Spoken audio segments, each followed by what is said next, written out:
Welcome to VidZette, your home for careful consideration of our common concerns. I'm Dr. Ted Noel.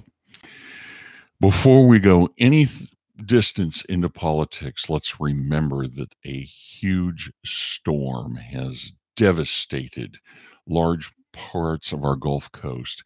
Hurricane Michael has just completely destroyed many blocks of homes, and there are going to be a lot of people with a lot of needs.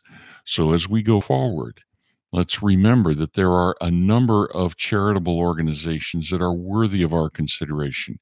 The obvious one is the American Red Cross. Then we have AmeriCares, um, Matthew 25 Ministries, Salvation Army, Save the Children, and so on. So we have a number of ministries or charitable organizations out there that are worthy of our help, that will be involved in relief efforts in the Florida Panhandle and up through southern Alabama, southern Georgia, and so on. So let's not forget that. Now for our political news. First, I kept getting emails and seeing tweets about Hillary being off on some trip and coughing. And I hate to disappoint everybody, but the coughing we saw in the video wasn't much. It's not enough to amount to anything.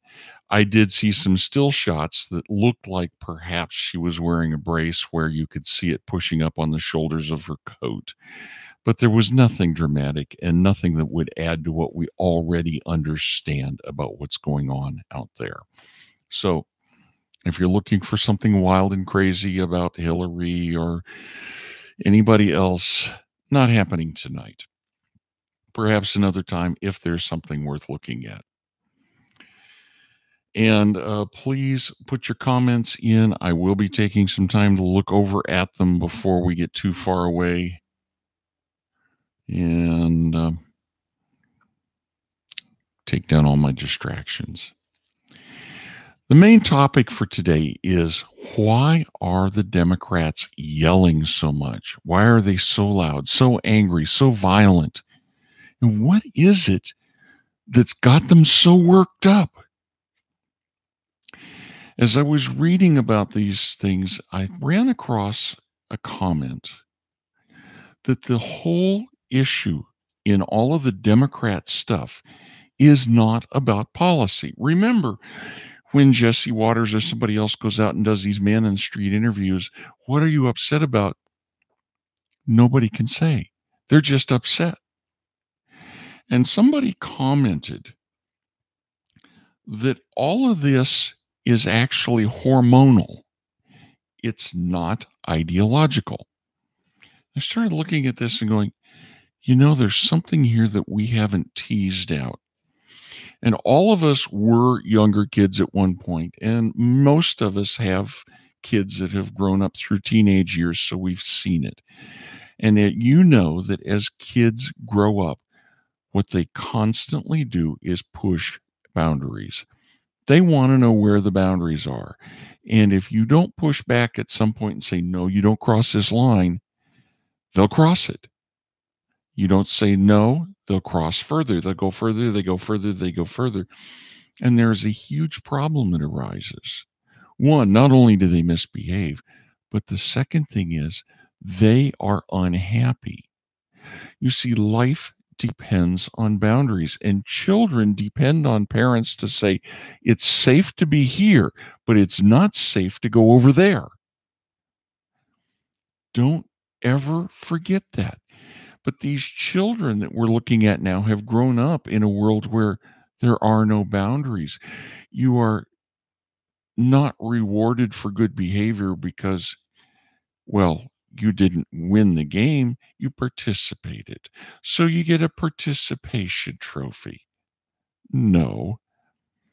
Did your Little League team win the Little League World Series? Yeah. Those kids in Apopka, which is not far from me, earned it. And they feel good about it. But the kids who didn't win, and remember, there were a couple who cheated and got tossed, they found out about boundaries. And the people who grow up with boundaries are happier. But if they never have boundaries, they keep looking for boundaries. Now, this is not something where they sit here and think, I've got to go find a boundary. I got to find a boundary. It's a case of people need boundaries. And so they will push and push and push until they find them. And when you have Antifa out there beating people up and torching cars, and there are no consequences, there are no boundaries. And so what do? They get more and more and more angry.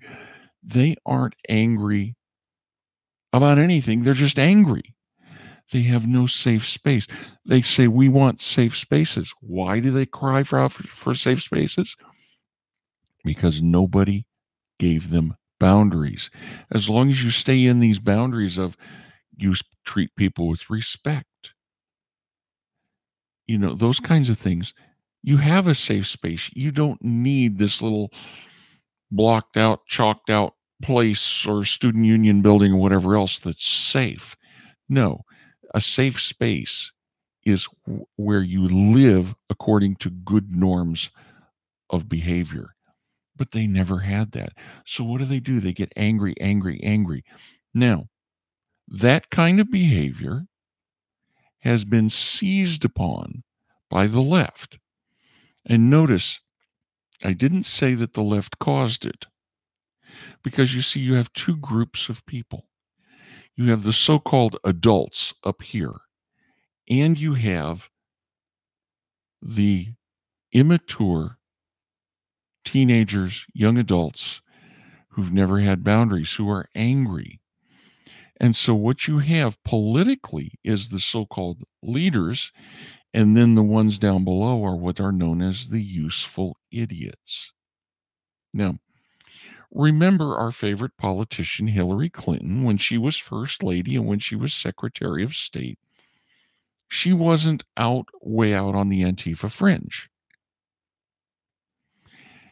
And even Barack Obama wasn't out in the Antifa fringe. But you may recall that he did an interview with some girl who was an internet sensation for talking while she was in a bathtub filled with milk and eating some colorful cereal. Now, to you and me, that's a dumb stunt. It's a perfectly ridiculous waste of good milk and cereal. Why would you do that? Well, she thought it was cute. It became an internet hit. And he brought her into the White House and gave her an interview,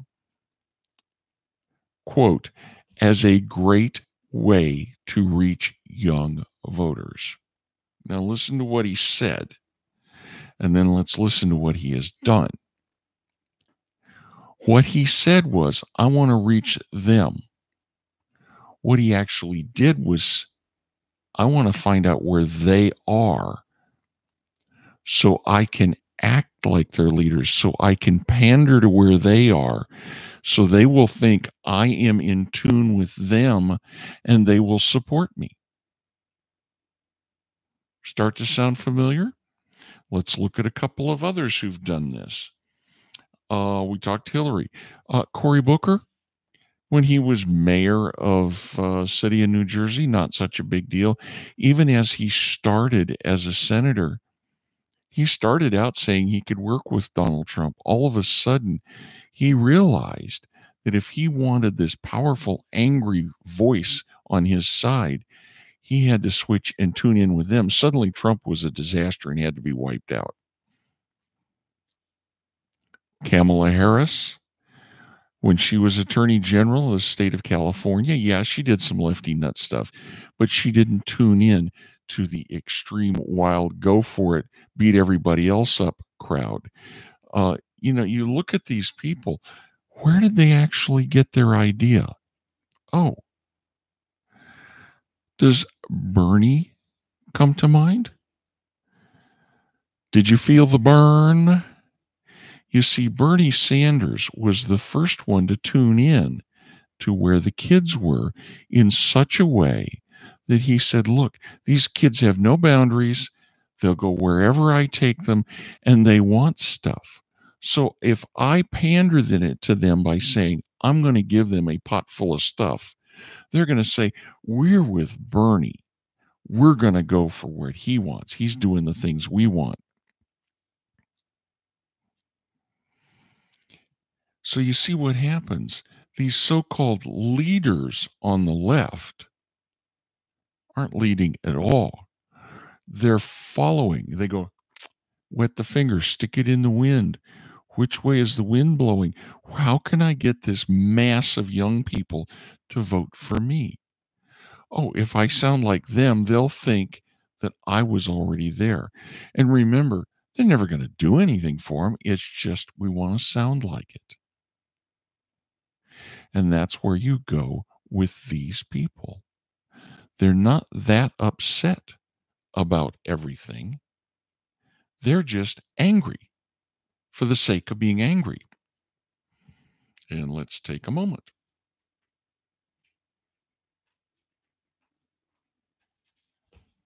Lovely. Okay. Somehow, there's my U.S. Constitution. Now, the things that they talk about that they want. Oh, before I get onto that, it helps if I get my notes in the right order.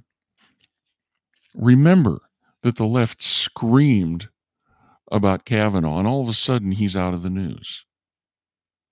But think about this. One author in The Federalist pointed out, if Kavanaugh is innocent of sexual assault, then those who eagerly condemned him are guilty of slander, bias, and poor judgment. Thus, they have to believe that Kavanaugh is a monster.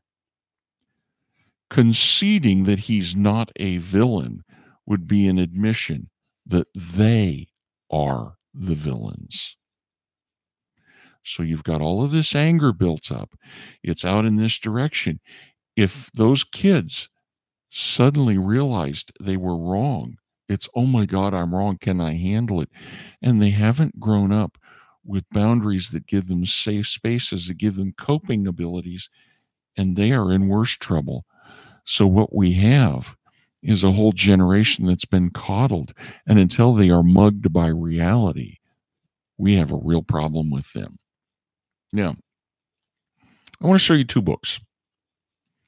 The bigger book, which happens also to be thicker, is The Rules of Golf. It's an older version of it, but these are the bare rules of golf.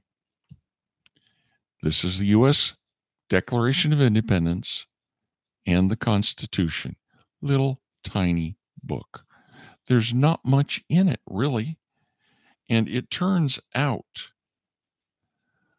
that the left at the upper level, the so-called leaders, are motivated by an absolute hatred of the Constitution. Vox, a leftist website, says the Senate is a grotesquely unrepresentative body. Think Progress calls it an immoral, anti-democratic institution. Well, let's take a little walk through history. When the Constitution was being written, Virginia was the biggest state. Not New York, Virginia. And if all representation in Congress was by population, Virginia could basically run roughshod over everybody else. And smaller states like Delaware and Rhode Island and Connecticut and whatnot looked at this and said, not happening. We have to have a way where we have a voice.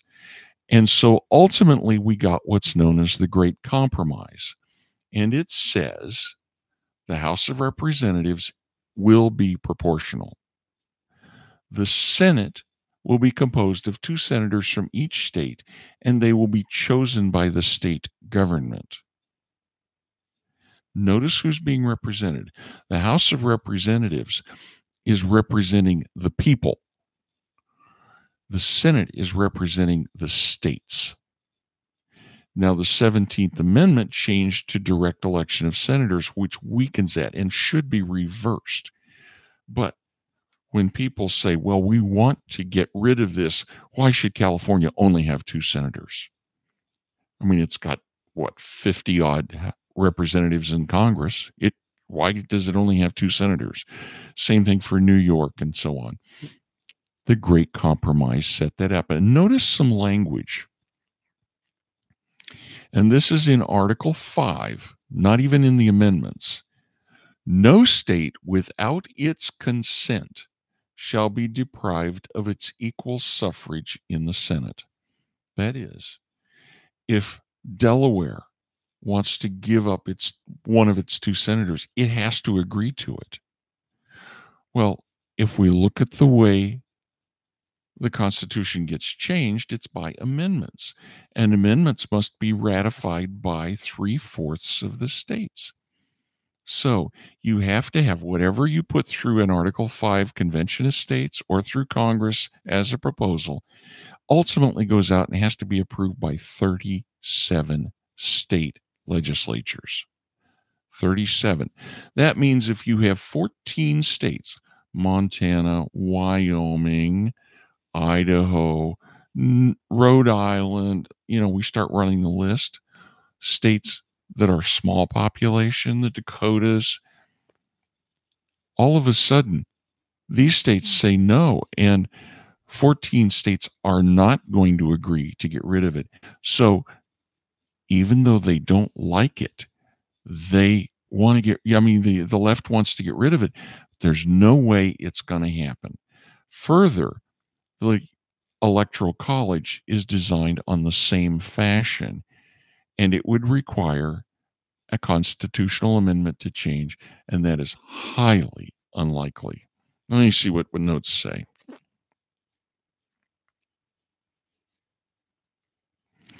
If a person wants to understand the modern left, they should read Saul Alinsky's book, Rules for Radicals. Absolutely correct. I talked a little bit about leadership, where the so-called leaders of the left aren't leaders at all. They are leeches. They're sitting up in D.C. trying to tell the useful idiots that I'm working for you. Instead, all I want is your vote, so I can sit up there and manipulate the levers of power. The problem we have now is that Donald Trump is a true leader. He's out in front, and the people he's leading are the people who produce. And he is a street fighter. Never forget that. He fights. It's something Republicans have forgotten how to do, and it looks like he's teaching them how. All right. Now, as I said, the left wants to change the Constitution. Actually, if I'm going to get picky, they hate the Constitution. The reason is very simple. It limits what the federal government is supposed to do. And they want one place where everything goes. And if I read the 10th Amendment, it says the powers not delegated to the United States by the Constitution, nor prohibited by it to the states, are reserved to the states respectively or to the people. In other words, the very concept of the Constitution is now we have 50 individual states, each of which is superior to the federal government. And those 50 states grant the federal government only the very limited authorities that are specifically listed in here. And we know that that's gone a long way. So what happened with Kavanaugh? Kavanaugh said, we should understand the words in here the way the people who wrote them meant them. That means that there is a century of legal jurisprudence, of case law. There's a century of expanding government, expanding the federal government, expanding, that is in serious jeopardy. Donald Trump's already done a lot of that by trimming regulations. He's going to trim a lot more. But His biggest legacy is on the courts. And if the notorious RBG leaves the court while he's in office, it's going to be even bigger. But let's take a look at some of the things the left hates. The First Amendment. Congress shall make no law abridging the freedom of speech. The freedom of speech has exactly one limit: speech that causes immediate risk of harm to another person. It doesn't mean a microaggression. It's like the classic example of shouting fire in a crowded theater. People are going to get trampled. Or inciting riot. That is the only restriction on speech. And fortunately, our education secretary is working very vigorously, making it so that any college that receives federal funds is going to get rid of their restrictive speech codes. The Second Amendment, they hate. Remember, speech allows us to argue with them on ideas. They want to make it so that we can't even present our ideas. That's why Facebook, Google, YouTube are actively censoring. That's why there was that huge document that Breitbart just released this week that they got out, which is good censorship out of Facebook. They got a lot of splaining to do. Second Amendment. The right of the people to keep and bear arms shall not be infringed. Now, give me a break. I have no clue why the left hates guns the way they do. They simply do. It's not rational. Every one of their leaders who comes out and says we got to take guns away from people has armed guards around them. Anybody ever wonder about that? They're certainly not being protected from Republicans. 4, the right of the people to be secure in their persons, houses, papers, and effects against unreasonable searches and seizures shall not be violated. And you got to get a warrant. Anybody heard of FISA? You see, the left hates having to do jobs the right way. They want to spy on us with no remedy if they did things badly. This is about to be very interesting as more and more comes clear. It turns out that the former number 2 at the FBI is taking the Fifth Amendment Glenn Simpson, the head of Fusion GPS, is taking the Fifth, and others are not wanting to testify.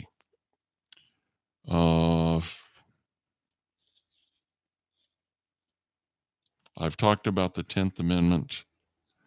The Ninth Amendment says the enumeration in the Constitution of certain rights shall not be construed to deny or disparage others retained by the people. Remember, that statement says we didn't list them all. We listed the most important ones we wanted to codify as inviolate, but we didn't list everything. So if there are other rights, they belong to the people. They don't belong to the federal government. All right, let's see what we got for comments. The older I get, the more I appreciate our founding fathers. I'm 69. You got 3 years on me, but absolutely, I agree with you. And anybody who's listening may want to get Glenn boy, those store-bought teeth.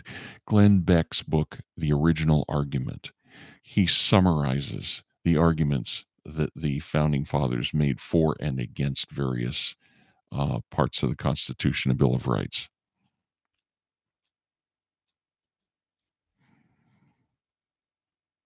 Okay.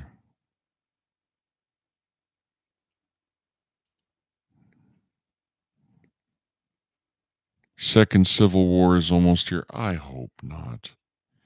But it would be utterly stupid to have a civil war when the other side has all the guns. That's namely us. That would be dumb, stupid in the extreme.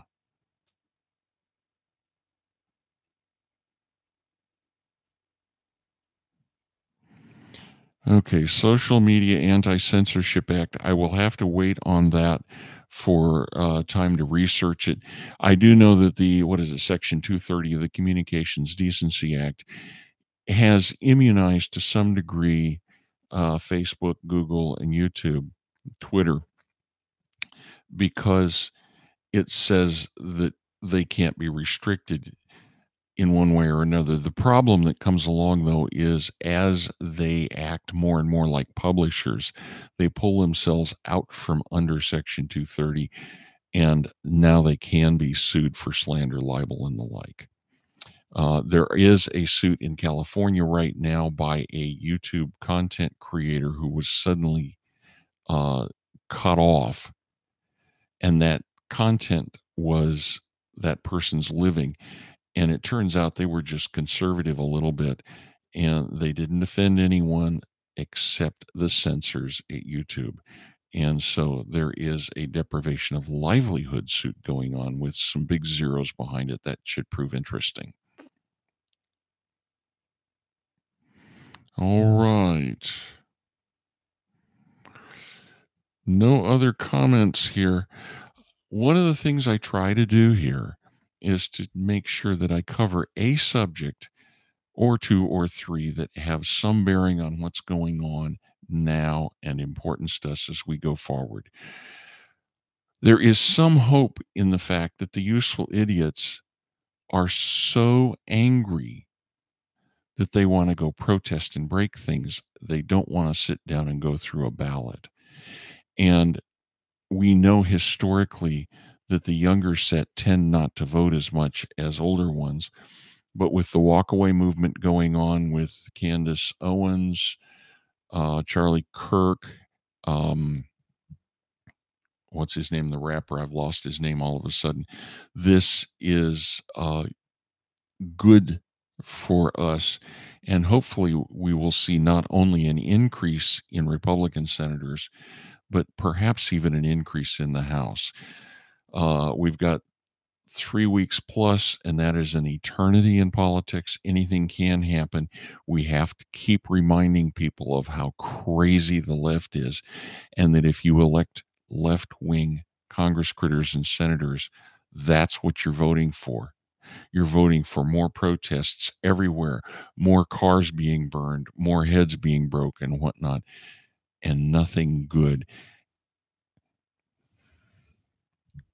Kanye West. Yes, thank you. It's Kanye West. I just had a block. Names are one of the worst things I fight with. I had to do it all through my career.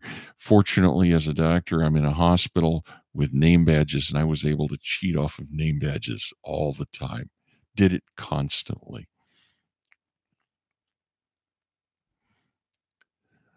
Women are a majority. Yes, they are. The question is which women are going to vote, and were the women turned off by the false accusations? And by the way, it's quite clear that uh, Dr. Ford was lying. I'll give you one piece of that evidence. She said that in 2012 she felt closed in, claustrophobic. She had to get a second door on the house. We know there's photographic evidence now and building permits showing that actually in 2008 she made an addition to her house. It required the second door. She rented the room.